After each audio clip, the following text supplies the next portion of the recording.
before it became DJJ. I was also in the juvenile module in the Adelaide County Jail before I turned 18. On my 18th birthday, December 1st, 1997, I was transferred to Wasco State Prison. I stayed there for 3 months before being transferred to High Desert State Prison. For 6 years, I bounced around in High Desert, C yard, A yard, D yard. At this point, I was halfway through my prison sentence, and I did not have any life goals or objectives. In July, the summer of 2003, I was placed in the hole, and shortly thereafter, I was transferred to the security housing unit at Pelican Bay State Prison. I was placed in solitary confinement indefinitely for being labeled a prison gang associate. What this meant is that I would stay in solitary confinement until my release date, which was January 2010, which meant I would be in solitary for 6.5 years. Immediately after arriving at the security housing unit at Pelican Bay State Prison, the people around me, my homies, who were in solitary confinement for 10, 15, 20 years, were encouraging me to pursue my GED and college courses. This was the first time in my life that I felt that people wanted to see me succeed.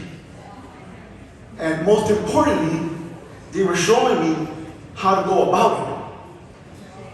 They gave me a blueprint to follow upon my release from prison to help me succeed through higher education. Immediately after my release, this blueprint led me to Cerritos College, around the corner from my mom's house in the one-way street for Norwalk. And at Cerritos, just like prison, I found a supportive community of people who genuinely wanted to see me succeed.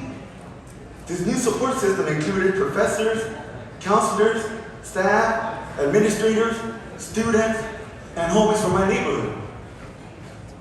I took advantage of the programs at Cerritos College that would support me in reaching my goal to transfer to the University of California, Berkeley. I wanted to go to Berkeley because when I was in Pelican Bay in solitary confinement, I used to get newsletters from different organizations in the Bay Area. I really wanted to go to the Bay Area because I felt that the Bay Area was a place where I would be able to organize with people across all racial lines, right? So that's the reason, one of the goals I wanted to go to Berkeley, and also I wanted to go to Berkeley, it's the #1 school, right? I took advantage of the program at Cerritos College that would support me in reaching my goal to transfer to the University of California, Berkeley. I got involved with the Puente program, the Writing and the Math Center, EOPS, the Transfer Program, the Honor Scholars Program. With the support of these programs, faculty and staff and students, I was admitted to UC Berkeley. And like prison and community college, at UC Berkeley, I found a supportive community of faculty, staff, students, and people outside of the community, right? And some of the folks are here, right? Shout out to Manuela Fontaine and Ayerto Morales.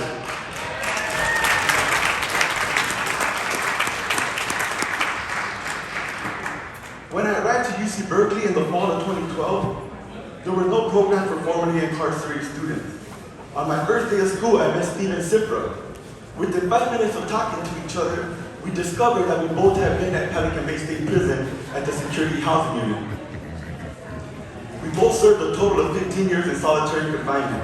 I did 7 years, and Steven did 9. During our time at UC Berkeley, Steven and I co-founded Underground Scholars Initiative with the support of university faculty, staff, and students.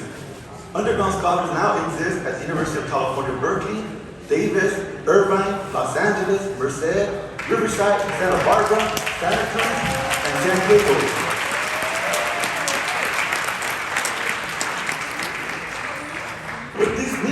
What this means is that we support formerly incarcerated students at every undergraduate UC campus. Currently, the community colleges have roughly 75 campuses. The Cal State universities have 18 campuses, and the UCs have 9 campuses that are openly supporting formerly incarcerated students in pursuing their higher education goals. That's more than 100 colleges and universities in California openly supporting formerly incarcerated students on their campus. Higher education is empowering and transformative in the lives of directly impacted people. Through higher education, you can break the cycle You can break the incarceration cycle in families and communities. In the day street of my life experience, I have witnessed the transformative power of education and the crushing weight of systemic injustice. It was in these moments that my advocacy work found its roots. My life work is to ensure incarcerated, formerly incarcerated, and deported people can turn their lives around through higher education. My most significant accomplishment was breaking the cycle of incarceration in my family and helping my brother and my nephew create their path towards success. While I was at University of California, Berkeley, my brother and my nephew were caught up in that gang lifestyle, caught up in that prison to school pipeline, but I helped them focus on their education. Last year, my brother graduated from UC Santa Barbara with a double major in political science and sociology.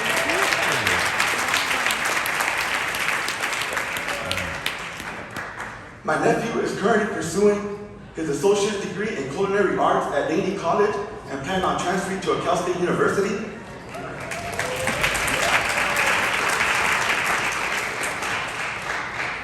Youth development is not just about personal growth, but also breaking down the barriers that hinder every young person's potential, regardless of their background.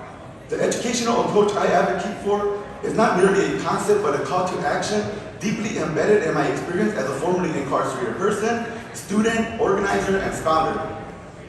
I recall when I saw the opportunity gap widen, doors seemed shut, and dreams felt unattainable.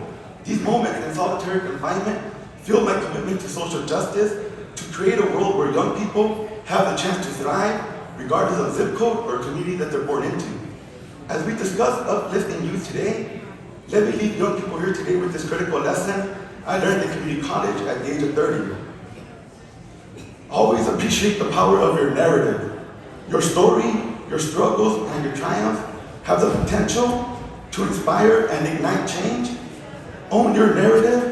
In doing so, you empower yourself and those who resonate with your journey. Lastly, always remember the importance of resilience and community. Life will present challenges, and the path to justice is often a journey of endurance.